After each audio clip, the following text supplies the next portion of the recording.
Olá, você que acompanha o Leia Já. Estamos aqui hoje com a candidata ao governo de Pernambuco, Marília Reis, que concorre ao segundo turno pelo Solidariedade.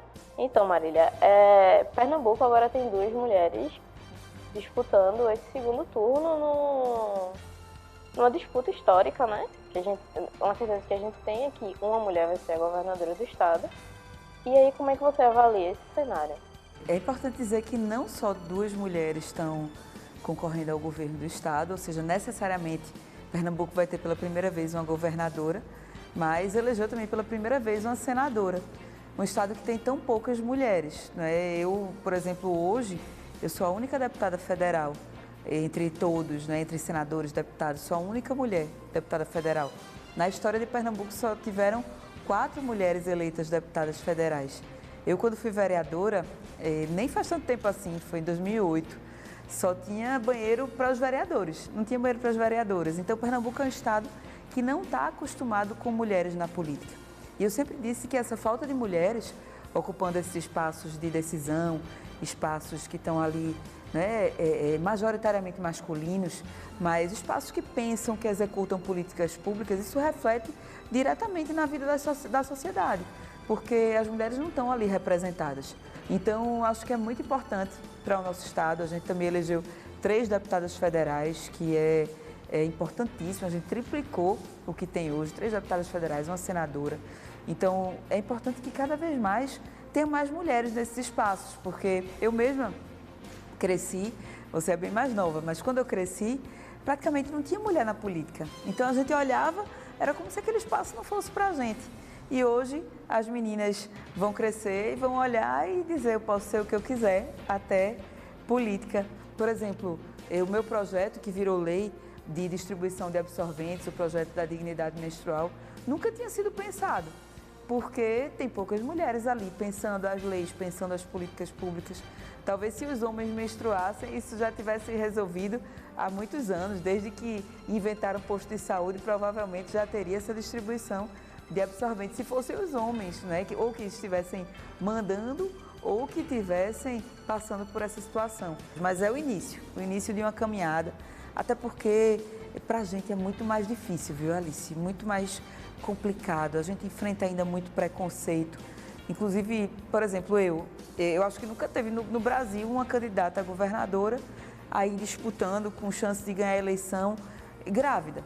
Eu estou aqui no 5º mês, vou para o 6º e enfrento preconceito também por causa disso. Mas é bom que a gente mostre para a sociedade que a gente pode ocupar esse espaço, que a gente dá conta, que a gente pode construir condições, rede de apoio. Quantas mulheres estão aí que precisam entrar no mercado de trabalho e sofrem preconceito porque têm filhos, porque estão gestantes? Então, a gente quebra essas barreiras para mostrar para a sociedade que a gente pode, tem condições, dar conta, até melhor do que os homens, de ocupar esses espaços. Com certeza, toda a representatividade importa, né?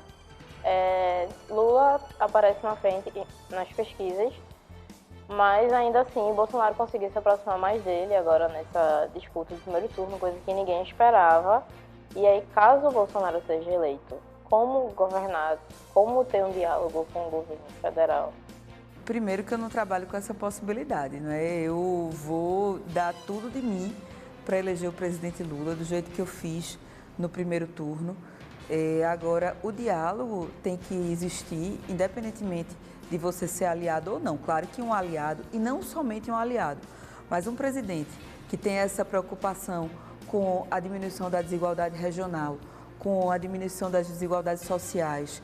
E por isso que ele tem essa visão em relação ao Nordeste. Não é simplesmente porque Lula veio do Nordeste, mas porque ele entende que o Nordeste precisa de uma reparação histórica, que durante muito tempo o Nordeste ficou para trás e que a gente precisa fazer o Nordeste chegar no patamar do Sul e do Sudeste.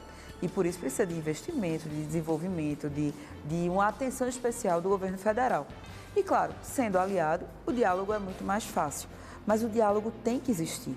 Esse governo que está aí, o governador Paulo Câmara, ele está 3 presidentes colocando a culpa no governo federal, de não ter saído várias obras cruciais, importantíssimas para o estado de Pernambuco. Então, isso não vai acontecer no nosso governo. Inclusive, Eu sou parlamentar, tenho uma relação com parlamentares de todos os partidos, porque dialogo, porque sei fazer esse tipo de articulação e vou fazer não somente com o governo federal, mas com os municípios. A gente tem visto muito município sendo penalizado porque, ocasionalmente, o prefeito é contra politicamente o governador. Isso não é justo com o povo daquela cidade.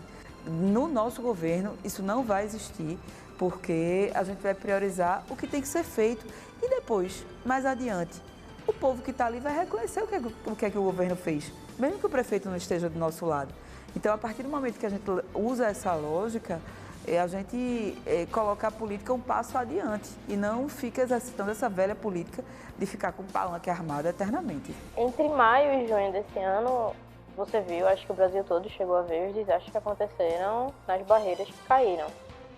E aí, como você pretende resolver essa questão que fala muito sobre saneamento, sobre moradia, sobre desemprego? Bem, primeiro, Alice, é importante a gente dizer que boa parte desses desastres existiam obras pendências que não foram cumpridas pelos municípios. Claro que o governo não pode se eximir de responsabilidade, né? A gente vê que Pernambuco é um estado que há alguns anos não investe em habitação, por isso que é o estado com o maior déficit habitacional do Nordeste. A gente tem um déficit habitacional de mais de 330 mil moradias, 71 mil somente no Recife. Então é algo que é discrepante e que, se não tiver uma política pública de Estado, que vai muito além do que uma política pública de governo, a gente não sana esse déficit. Por isso que hoje a gente tem o projeto, o Minha Casa Minha Vida Pernambuco, que vai investir 1% da receita corrente líquida em habitação. São 350 milhões de reais. Paulo Câmara, nos últimos anos, ele investiu 500 milhões em propaganda e 140 milhões em habitação. Ou seja, nunca foi prioridade. Algo que tem que ser priorizado para ser sanado ao longo dos anos. E em relação às obras de barreira, é necessário haver a atuação dos municípios, sem dúvida alguma, mas o Estado tem que atuar com o planejamento metropolitano.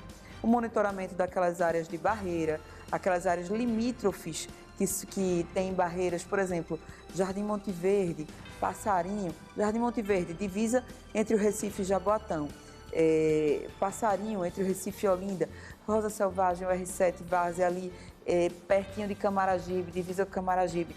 Muitas vezes essas áreas ficam terra de ninguém, um município jogando para o outro a responsabilidade. Então, o Estado tem que monitorar essas áreas. Quando eu era vereadora, eu criei a frente de acompanhamento dessas áreas conurbadas para que as câmaras desses municípios fiscalizassem e cobrassem uma atuação, porque não é à toa que os desastres maiores aconteceram nesses locais, são locais mais abandonados que outros. E, além disso, o Estado precisa atuar no planejamento metropolitano em relação à macrodrenagem, à infraestrutura de uma maneira geral, à questão viária e também a mobilidade com o transporte público, já que existe o consórcio Grande Recife, a gente ampliar os sócios desse consórcio e democratizar o acesso ao transporte coletivo, ao transporte público, com o bilhete único, como nós temos proposto. Pernambuco teve a segunda maior taxa de desemprego do país nesse segundo trimestre, de acordo com o PNAD. Abril e junho, a taxa foi de 13,6% dos habitantes que estavam desempregados. Quais são as suas propostas para o emprego em Pernambuco? Isso se dá, Alice, além da conjuntura nacional que a gente está vivendo com Bolsonaro, Pernambuco vem perdendo. Porque uma coisa é você ter uma conjuntura nacional e todos os estados serem prejudicados. Da mesma maneira que perder para a Alemanha. Se perde para a Alemanha, mas perder de 7-1 é o que está acontecendo com Pernambuco. Então, o Pernambuco tem um ambiente de negócios terrível para se investir, para se abrir um negócio. Que quando você abre um negócio, mesmo que seja um pequeno negócio, você gera emprego, gera renda, você emprega 1, 2, 3 pais de família. E quanto mais os grandes negócios, que têm uma grande dificuldade em Pernambuco, por vários motivos. Pernambuco é um estado extremamente burocratizado, um estado que cobra o imposto, um dos impostos mais altos do país. Então, e excessivamente fiscalista, trata aquele empresário, aquela pessoa que está investindo como bandido. Então, a gente vai acabar com isso em Pernambuco. Pernambuco vai ser desburocratizado com ação conjunta com a JUSEP, com o próprio CPRH, com o Corpo de Bombeiros, com a Fazenda também, para que a gente possa, com isso, melhorar esse ambiente para a pessoa que quer abrir sua empresa ter prazo. O Estado vai ter prazo para concessão de alvarás, de licença. Se o Estado não cumprir, essa concessão, essa licença vai ser dada a favor do empresário, a favor de quem está requerendo.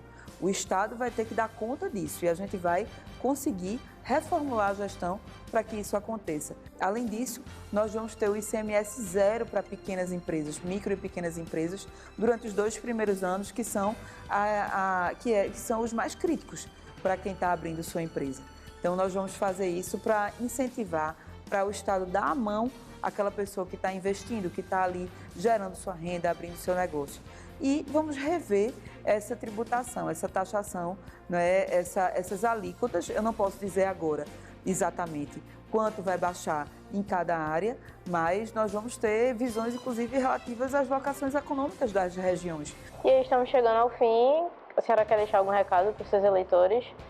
Eu queria agradecer a você, Alice, a todos do Leajá, a todos que estão nos assistindo. É uma alegria ter a oportunidade de falar aqui com vocês, né, de expor um pouco das nossas ideias, e queria chamar vocês para nos seguirem nas redes sociais, para acompanharem mais do que a gente tem falado de ideias para Pernambuco, as visitas que a gente tem feito em cada região, e é muito importante ouvir a opinião de vocês.